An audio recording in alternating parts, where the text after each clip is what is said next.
Hey, welcome to the Happy Rant podcast. I am Ted Cluck, joined as always in studio by my good friends and partners in radio, Barnabas Piper and Ronald J. Martin. Boys, we have all three of us in studio today, which I'm excited about.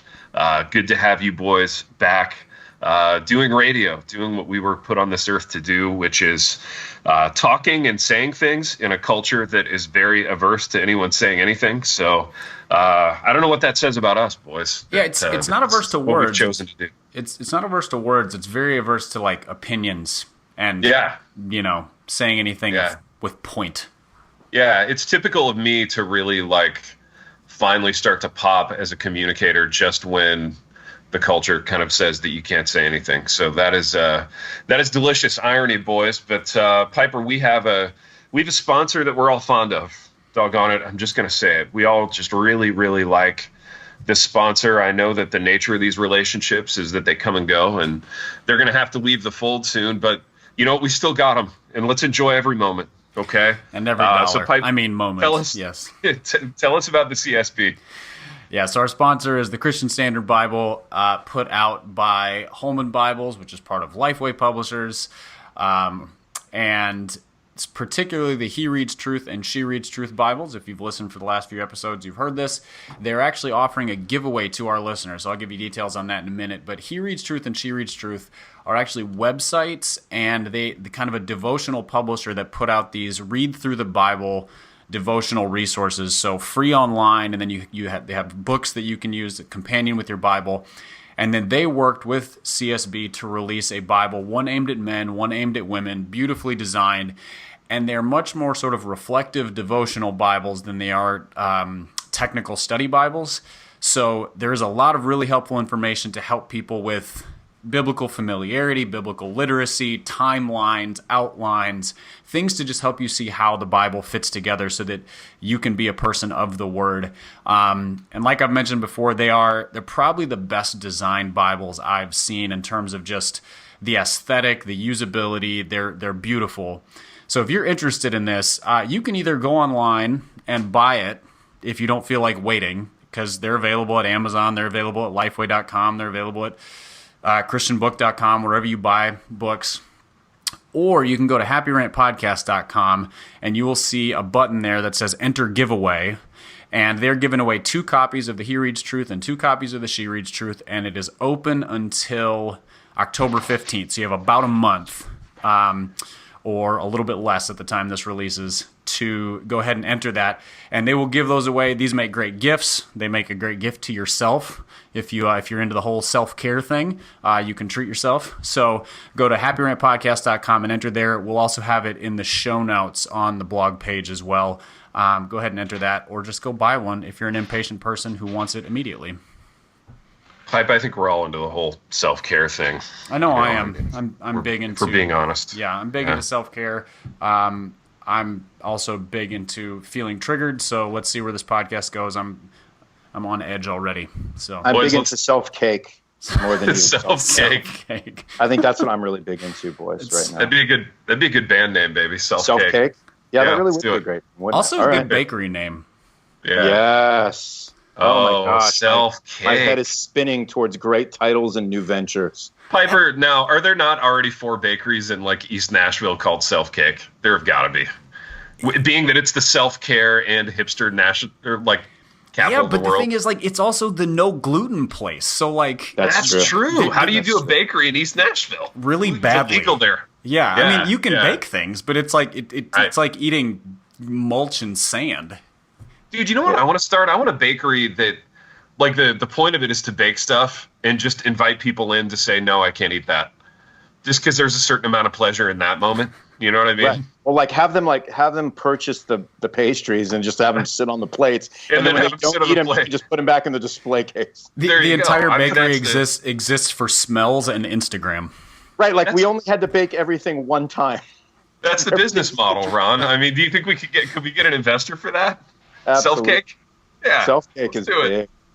You know who else guys, is good? I think for our next live show, we should have some self-cake. How about that? I love it. Self-care and self-cake. That's what this program is really about. And boys, you know who else is great at business? Historically, this gentleman has been really good at business over the years. I'm not sure any of us would agree with his motives and his methods at times. But Benny Hinn, our man Benny Hinn, prosperity slinger extraordinaire, kind of forerunner, even a predecessor of Joel Osteen and some of the prosperity guys that we've talked about on the program before. But Benny Hinn's been in the game for a long time, in the prosperity game for a long time. And he came out recently. There was a video that circulated. I watched it. Piper, I think you watched it. Ronald, maybe we need to explain this to you. But he came out in this video and basically said, I'm not doing the prosperity thing anymore. And I think he even said, like, I'm never going to ask you for $1,000, which is just a thing that, like, I like to hear people in my life say to me from time to time. Like, I like to know that people in my life aren't going to be asking me for $1,000. Yeah, there's a short list of people I would like to say that to me. I will never ask them for $1,000 because they have in the past, and it's, I'd prefer a list of people that would give me $1,000 if I asked. There you go. That would be my preferred list. Yeah, I have a real short list of that. Exactly. Well, according to Benny Hinn, like, God might not be one of those people anymore. Because Benny Hinn has turned his back, allegedly, on prosperity theology per this video. Piper, I have thoughts about the video. I know you do too. Could you, A, explain the video to Ron, and then B, like, just give me your initial thoughts on it? Right. So, Ron, since I don't think you got a chance to watch it, I don't know the exact context, but it was an interesting thing because it was sort of Benny Hinn speaking in the round to what looked like maybe a few dozen people. But it was in a very sort of ornate setting. I feel like people were sitting on sort of thrones. And it had sort of a Knights of the Round Table-y kind of feel to it. But it wasn't him doing like the jacket swinging thing that you've seen so many times. But what he said was really significant because he said, he's been under conviction. He's been confronted by fellow believers, and is under conviction that it is an offense to the Holy Spirit to ask for money in the name of the gospel. That that is not the real gospel, is basically what he said. And he was really explicit about that. He used a couple people's names who had addressed him about it, and then who he's kind of addressed about it. Nice. And so he said, I will never ask you for money in the name of the gospel again. Benny Hinn, the explicit gospel. Yep, he's trying to ride Matt Chandler's coattails on that one. So that was kind of the gist of it. I didn't know exactly what to make of it. Ted, what were your thoughts of the kind of what did it leave you with after you watched it?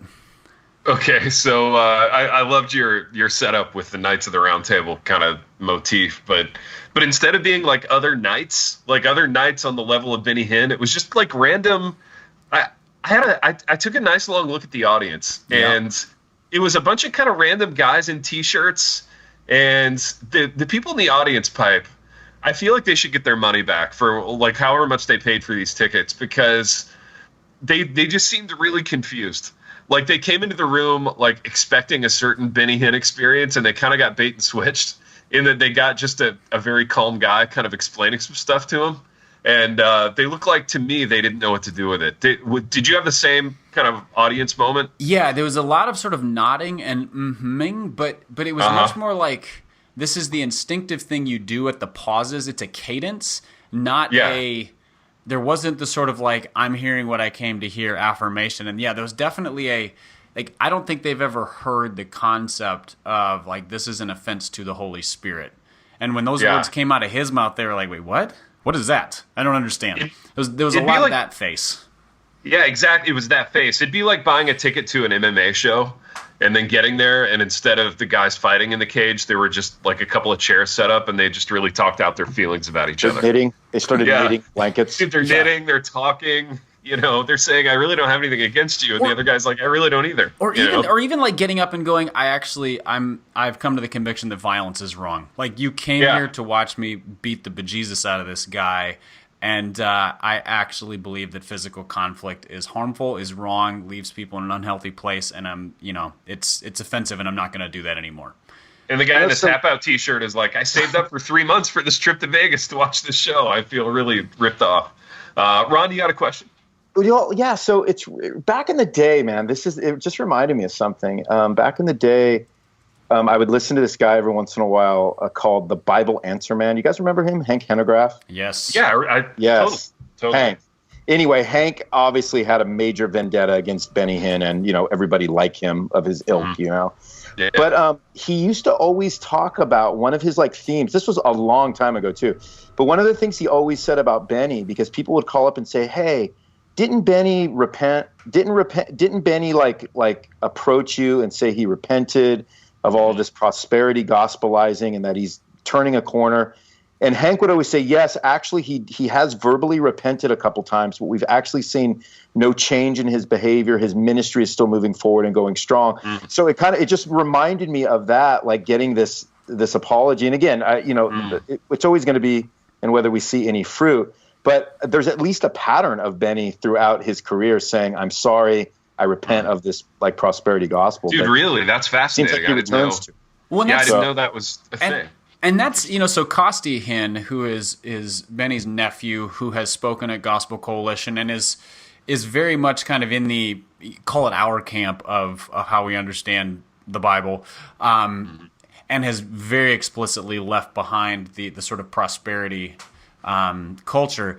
He had a couple things to say, I think via Twitter, where he didn't shoot the repentance down. He just was sort of like a time will tell. And I really hope that my uncle lives out the words that he said. And, you never want to be skeptical when somebody repents. Right. But like even the way that he did it smacked of salesmanship. And I don't want to read into that unfairly, because that is like, he's been doing the salesman thing for a long time. Like it's hard to just give up your persona. That's what I was going to say. Can a salesman just cease to sound like a salesman even when they're being sincere? But it's a great question. But there's an element, like when you think of, the Pharisee and the tax collector, and the Pharisee's like, "Thank God I'm not like that guy," and the tax collector's beating his chest and saying, "Have mercy on me, O God, a sinner." Like that seems like a posture of repentance to me. Yeah. And so maybe hopefully Benny Hinn is moving towards repentance, but the posture of it seemed very much like, "Aren't you glad that I did this?" kind of thing.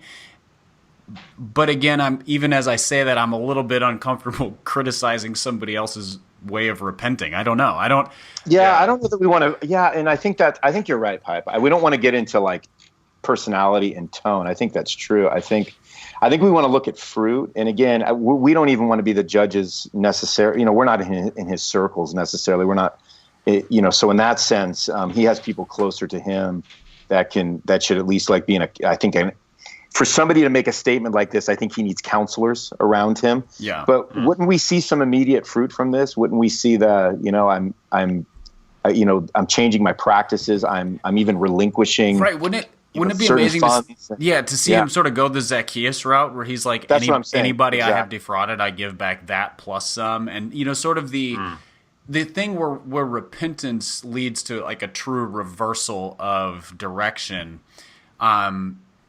Again, it does feel very uncomfortable to put ourselves in the position of the judge.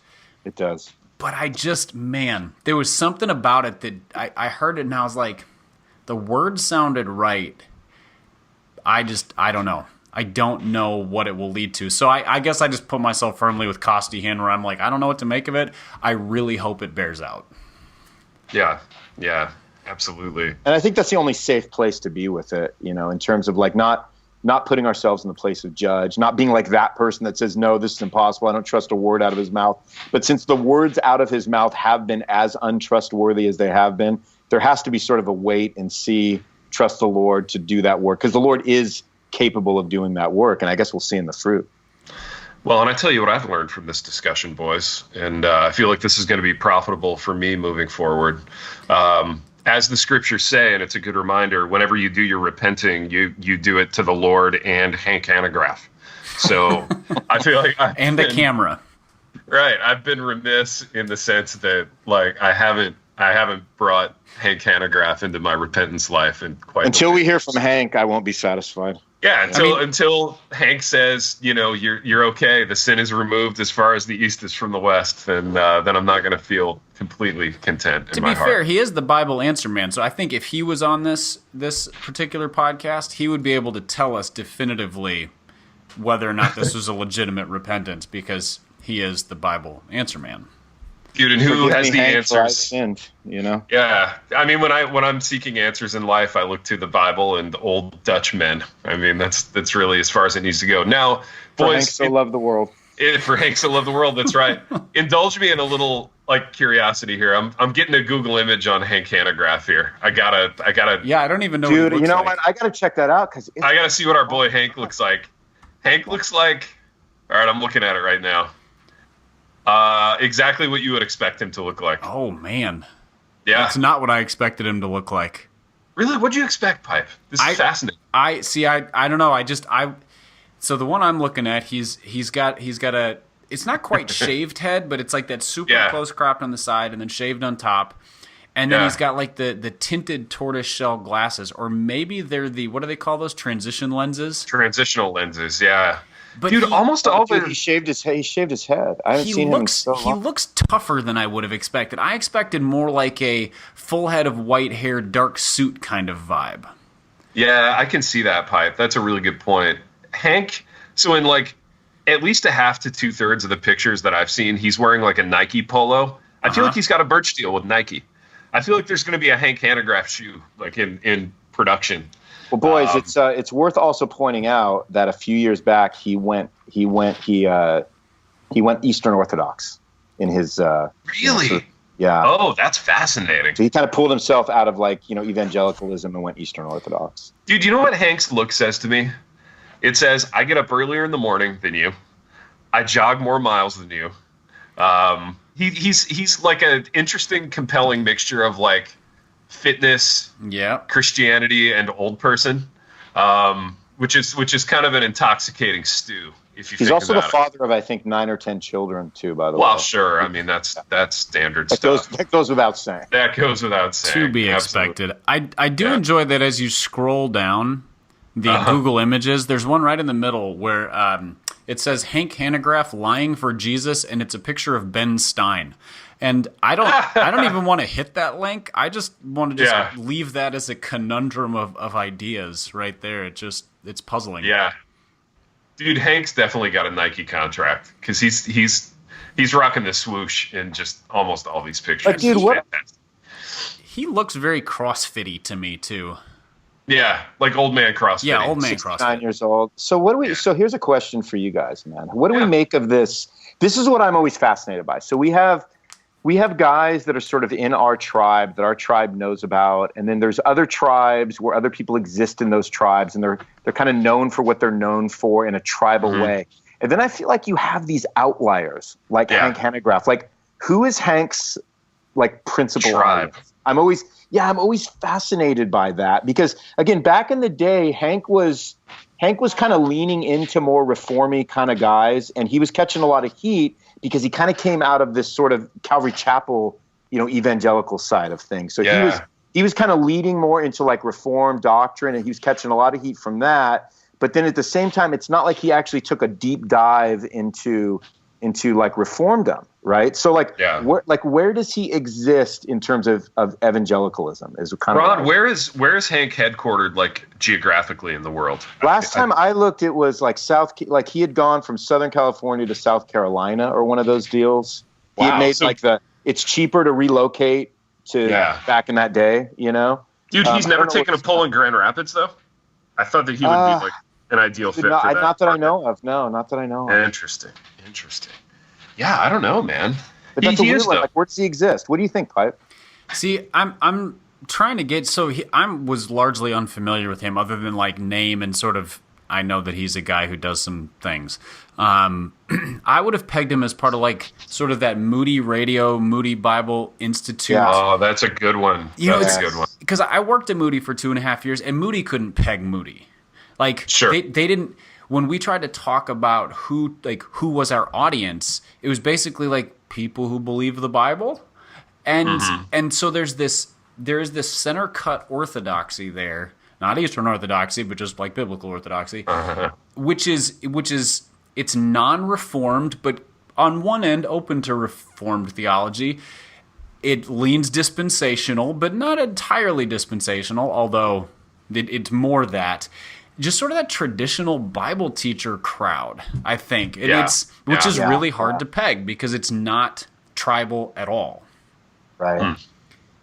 Yeah. And it's often defined by what it isn't more than what it is, you know. So Yeah, if you and try again, to when go you go too to- reformed, they're like, no, we're not that. If you try to go too charismatic, they're like, oh, we're definitely not that. They don't want to be pegged. Yeah, they don't want to be pegged. They don't want to be labeled, right? So it's one of those kinds of things. But if you go to his thing, you know, his organization, which is Christian Research Institute, I mean, that goes.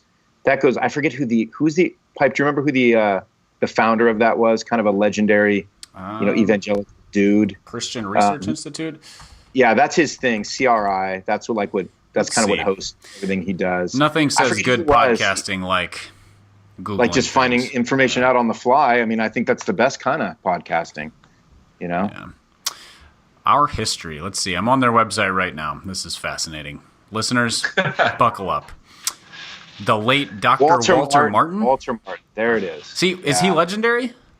Well, he's legendary. I think if you're in definitely not like in Reformed circles, but he's kind of a legend when it comes to more like Bible Church, Calvary Chapel, kind of like. Okay. And this seems very attached to like apologetics. Total 100%. So like as I look through Hanegraaff's Twitter feed, he has J. Warner Wallace and different guys these are very much like defenders It's all of the apologetics, faith. yeah. Yeah, at some point he probably loved James White until they got into a fight and they couldn't resolve things. I mean, for sure. You know what Boys, I mean? remember how huge apologetics used to be in like the 80s or 90s? That's such a like thing of a moment, you know? That was a huge deal, man. If you were in apologetics in the 80s, you probably felt like I'm a made man, you know, I'm bulletproof. Was there anything other than apologetics in the 80s? There was dispensationalism and apologetics. I mean, that was such a good gig to be in, man. But what are all those guys doing now? It's fascinating. So I went to a church when I was in college and just out of college that was founded in the early 80s. And, you know, so their doctrinal statement was essentially apologetics. It was all responses to cultural issues other than like we believe in the Trinity, but even that was sort of but you know, we're not liberal theologians. So it was it was young Earth creation. Mm-hmm. It was male headship. Yeah. It was the inspiration of Scripture. And then there was I think Trinitarian God. And I can't remember what I think there was one more. It's all freak out theology. It's all scaredy cat theology. Yeah, it was not what we are. It was like we're going to define ourselves against these other things. And very very it's 1980s the world's an reaction. evil, mean place, and we got to do everything we can to protect ourselves from it because, man, that's our call. That's our call. It's to wait until Jesus comes back and just guard yourself, keep yourself unstained from the world.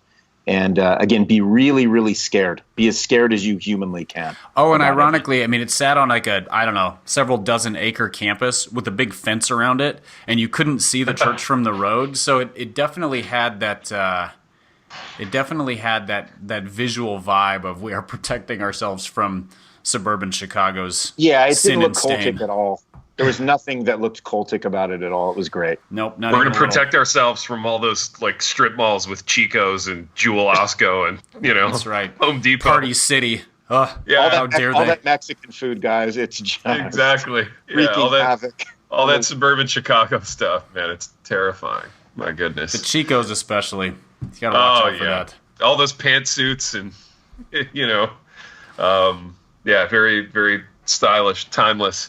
That is interesting, though. And it's interesting how, like, fear is a driver in almost every marketing movement in some way, shape, or form. At least for the church. Yeah, at least for the church. I mean, I even remember how, like, when KDY and I took down the Emergent Church 13 years ago, it was like fear was a big driver, you know? Dude, I love it. I say that again like that, Big T, when KDY and I took down. That's right. Not that I'm living in the past in any way, but hey, Robbie, I want you to, if you're listening right now, and I know you are, just remember who took you down. Exactly. You never stood a chance. KDY. It was never a question. Exactly. Hey, Dougie Pageant, just remember who took you down. Dougie Fresh. You and your flavor saver taken That's down right. by That's Ted right. by Ted and the other guy. That other guy. I only remember one other name in that in that group of 4 people that were part of the emergent church, man. I'm giving myself credit. I'm calling my shot right now, man. Brian McLaren, you knew who took you Oh, down. there we go. I took you in your kimono right down, man. Right down. To be fair, I think you would take down any guy wearing a kimono besides like a sumo wrestler. I really would, man. I really would. I used to teach English at a community college, and one of my colleagues there was like unapologetic kimono guy. You know, like subtext. I'm so cultured. I've traveled. I care about the world. It was great, man. I have no self-respect. The thing is, man, that whole kimono thing still lives on with a lot of dudes. I mean, every once in a while, every once in a while I meet a guy who feels real kimono to me because he'll be like a pastor, right? And he'll be like, dude, I just prefer. I don't prefer boxes and categories, Ronnie. I know where you come from with all that, but man, that just doesn't work for me. And I feel like he's gonna like hand me a Woodstock DVD after that or something. Yeah. It's just, Ron, I want you to watch this and like just watch it with an open mind. It's like, dude, I'm too old to not be put in a box. Exactly. Boxes are fine for me, especially like boxes of donuts and things of that nature. Like I like boxes at this point. Like I'm cool with boxes. No, I'm with you, man. But yeah, the kimonos look comfy though. I mean, I'm not here to like take shots at kimonos. I mean, it looks like almost the most comfortable thing you can wear. But yeah, it's what it represents. Nobody's anti-kimono here. No. I mean, I'm a little anti-kimono. Ronnie, you said box of donuts, and now all I can think of is boxes of self-cake, and I'm back on that kick again. Dude, self-cake. Boy, if we only could enjoy some cake together right now while we're talking about kimonos, it would be the perfect meeting and melding of our minds. We've made up a lot of business ideas on this program, but I actually think self-cake is maybe the best one. I'm going to have it adjacent to my Brooklyn eatery called Allergy, and it's just going to be a food empire that I've built. It's a food empire of no eating. A food empire in which no eating takes place. It's next level. Next to my restaurant, Gluten Pro. I gotta get my lawyers on that. Free EpiPen samples for everyone who comes in. Oh, I love it. Boys, speaking of business, speaking of people who are good at business, speaking of people who and people we're allergic to. People who are kind of unkillable in business. Driscoll, God bless him, man. He keeps chugging along. He keeps putting out product. If you don't like people who keep putting out product, you're not going to like Driscoll, because Driscoll has a new book. It's called Win Your War. Fight. And fight is in all caps as I'm looking at it on Amazon. Fight in the realm you don't see. So Driscoll and war, that motif seems to go hand in hand. And Piper, you sent along earlier in the week the table of contents to this book, in which every chapter I think has the word war in it. So Driscoll doubling down on aggressiveness, doing Driscoll things. What do we make of this, boys? I mean, is he trying? My first thought, and I want to hear you break it down a little bit more technically, Pipe, but like my first thought is like, and you see guys in the music industry doing this all the time. It's kind of like I need to return to the original sound that got me where I got. Yeah. So it's like I need to return to sort of the kind of person that people, first knew me as, that first brought me into the public spotlight. I'm an aggressive guy, and I need to get back. I'm not going to kowtow anymore. I need to get back to that kind of like aggressive posture, because that's what got me where I came to, So that was my first thought when I saw this, was like, oh, it's Driscoll being Driscoll, man. It's vintage Driscoll is what I thought. Yeah, it's vintage Driscoll, but like he's moved from, so think about your war movies. You've got like the young warrior who's out there, killing everybody. That's where Driscoll was. He used to be the slayer, the aggressive one. This is like the Mr. Miyagi book of this. This is like the trainer of, like, he has moved into, this is like the art of war for pastors, is kind of what I see this as. This is his Creed moment. Like, he's gone from being the boxer in the first 6 Rockies to being, now he's the trainer. Yeah, he is Rocky training the next fighter. Yeah. That's what this feels like to me, especially after having seen some of those video clips where he has, unespoused theology that he used to very clearly hold to, and different things. And, he's full on like dad guy now, and talking about father wounds and this and that.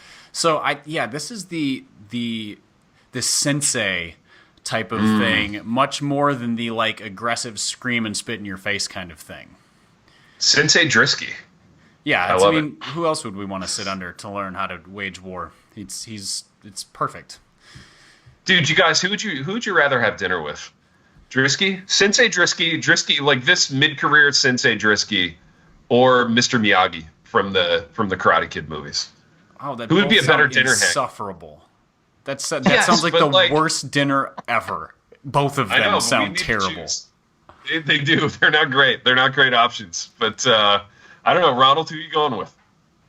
What, between Miyagi and Driscoll? Miyagi and Driscoll. Yeah. Oh, dude, I'm going Driscoll. I have so many questions. Really? I have so many things I want to get some answers for. I have so many. Oh, absolutely. Yeah. Dude, I'm going Miyagi's without a doubt, man. I'm going to ask him about Okinawa, about all the stuff that happened in Karate Kid 2, man. I got a lot of things for Mr. Miyagi. I understand that. No argument. Yeah, why he took Daniel on, even though Daniel was kind of a whiny. Yeah. The whole Daniel LaRusso Karate Kid 1 situation. Miyagi is a real curious guy, man. Very curious individual. He's got his own motives, man, and I want to get to the bottom of all that. That's all I'm saying. Piper, what about you? Miyagi versus Sensei Driscoll mid-career? I think I would go Sensei Driscoll. Given a past relationship that we had, having had dinner with him at his previous stage of waging war, I feel like there's some healing that needs to happen, Pipe. Yeah, or some what is going on here? And like you said, there are many questions to be answered. And also there's a sense of like, what do you have this whole sort of like serene dad thing going on in public, but what is really going on here? Interesting. Pipe, can you indulge Ronald and I and talk about some of your early Driscoll hangs? We're both like we're starstruck right now. So walk us through what that looked like. Name dropping is everybody's Pipe. Give us some of that dreaminess. Dreaminess? Yeah. All right. Well, so when Driscoll Mars Hill was a few years old, he was kind of getting into publishing. I was working at Crossway Books at the time. And so we were publishing his book, like the Relit line was getting started, and it was it was back when he was firmly in the Reformed camp.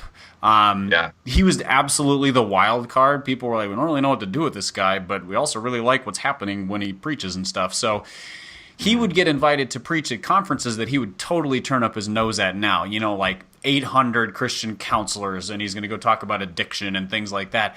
And I would be there representing Crossway, and because everybody else there was like 50 and attending the conference, he and I would end up at the hotel restaurant or hotel bar hanging out occasionally till 1 or 2 o'clock in the morning, just shooting the breeze. One time Keith Getty showed up and hung out with us. Whoa! So it was like Studio 54 in the 70s. That sounds like the setup to a show, Pipe. What happened? Mark Driscoll, Keith Getty, and John Piper's son walked into a bar. Now, Piper, what kind of a hang was Keith Getty? Was he fun? Scale 1 to 10, 10 being the most fun, 1 being not at all. He's a solid like 8 3/4 to 9 1/4, depending on the day. Wow, that's huge praise. So Keith is a ton of fun. Like, he's a true Irishman. Yeah. And I'll let you do with that what you will. But I dig it. I love many things about the Irish. Sense of humor being one of them, and he has a great sense of humor. He's hilarious. He's also just kind of off the wall. Like he has sort of an artist sensibility to going about life, which means he doesn't really think in straight lines. He's not like stodgy and boring. He just sort of like goes with conversation and ideas, and things pop out of his mouth, and he's fun. I really like. Dude, greatest breakout I ever sat through in my life was Keith Getty like 10 years ago. It was awesome. Really? Awesome. Yeah. Wow. Just awesome. Man, just like you never everybody kind of stands up. They kind of go through their thing where they're trying to be professional and they're trying to put on these airs. And he was just as far to the opposite of that as you could possibly get. Dude, because he seems all kind of like floaty and ethereal when he's doing his music. But I like this. His music is so because his music is so solid and it's so straight. Yeah. It's great. Have y'all ever seen him and the band do like non-hymn stuff? No. So I more saw, like bluegrassy Irish stuff. Yeah, like they're basically an Irish jam band. So I went to right after I moved to Nashville, I went to the Opry at the Ryman, so it's like it's sort of a musical variety show where a bunch of different acts play like 2 songs. And the Gettys were one of them, along with like major country stars. So it was this interesting mix. And they didn't do any of their hymn stuff. It was like Irish pub dance music stuff. And first of all, they're phenomenal musicians. And second of all, like they look like they were having a ton of fun, which is a little different feeling than like leading worship at, the Gospel Coalition or whatever. Singing in Christ Alone for the 297th time, Pipe. That is going to put his kids, and his kids' kids through college. Granted. So good for them. Granted. But yeah, so Getty and Driscoll at a hotel bar in Pennsylvania. Various, those kinds of things. But then Driscoll got big time, and so then I ended up hanging out with the people he brought with him instead because he was off being famous, and so I would hang out with like his assistant or the representative who came along from a Resurgence or whatever, who I also really liked. But so yeah, he surpassed me in fame and accessibility, and I stopped hanging out with him. So dinner with Sensei Driscoll would be kind of bringing things full circle. So basically, you ended up with his entourage, is what you're saying. Yeah, well, and here's the other thing. At the time, I was probably 26. Yeah. And so fame had more of an effect on me then. And I was, especially because like Driscoll was the guy for the 20-something Christian who had grown up in church. Like he was just a whole new thing. And so there was a lot of pieces to that, which, if I was in the same place as somebody like that now, I think it wouldn't probably register on my radar but at that point I was like, I definitely want to get to know this guy because he's a different sort of guy altogether than what I'm accustomed to. Yeah, that he is, boys. That he is. Man, this has been interesting. A little peek into Piper's early celebrity life. This is really good, man. My early evangelical celebrity crushes. Yeah. Boys, one last quick question, and then I got to hop. But like, what are the chances? This is a new book release. It's Drisky. Like, what are the chances that you would ever read this book? Because I will for sure not read it. Not because I'm stridently anti-Drisky, but I wouldn't read a book like this. But what are the chances you'll peruse this one? I might take one for the team on this one because, okay, so I'm looking through the table of contents, and you've got relationship with God. It's fairly, win your war against idolatry, against demonic influence, Adam and Eve lost our war. Those sound, fairly in line with theology. Then you get to your relationship with self. You win your war against pride, good. Win your war against your identity. Not sure what that means. Now we get into like straight up weirdo Zen things that I don't understand. Win your war against inner vows. Yeah, I have no idea what that means. Win your war against demonic sickness. I don't know what that is. Well, charisma. And then you get to win your war against charisma. Yeah. I don't know. No, that's his publisher. It's his publisher. Okay. Yeah. Then you get to relationship with others. Win your war against unforgiveness. Is that yours or theirs? When your war against books doesn't go like inner witches. It doesn't. There's going to be no winning wars against inner witches if it comes out on Crossway. Yeah. And then you got win your war against a father wound. It wouldn't be Driscoll if we weren't addressing father wounds. So wounded fathers. And then you get your relationship with church, which is, given recent, years, events, this is a touchy subject. Win your war against division. Win your war against wolves. Win your war against counterfeits to Christ. Piper, I'm hearing a lot of curiosity coming from you. So it looks like you got an super ride ahead with the art of war. The art of Driscoll. I want to, Sensei Driscoll. I'm not inclined to go learn from Sensei Driscoll. I am inclined to figure out what in blazes he is saying. However, Sensei Driscoll this could be fun, Pipe. This could be a fun read. I need to figure out if I can get a copy without spending any dollars, though. Piper, listen. Let's make this. You can do that, man. Let's make this a bit, okay? Let's see if you or someone can reach out to Drisky's people as the program. I want to see if our program has enough pull to get a free copy of Win Your War. Well, I'll let's see. It's Charisma Publishers. Yeah. Right. So All right, Yeah. I'm gonna hit up Charisma's PR person and see if we can get this. Yes, up. dude. Or I just- want our show. Our show pulls like rope, man. I want to see what we can pull, free stuff wise. The Art of Driscoll. The Art of Driscoll. There we go. We'll have it. This will be another bit because we'll get the book for free. We'll pass it around amongst ourselves as hosts, and we'll read it and report back on the program. Stoked, man. So, Stoked. boys, we have invented a cake business. We have reminded ourselves that we pull and that we can get free stuff from Drisky. I feel like this has been an encourager. This one's been a real uplifting hour of radio, and I appreciate you boys for your contributions to it. And we have done what we always do on the program, in that we've wandered to and fro throughout these topics. And until next time. The Happy Rant is brought to you by Resonate Recordings.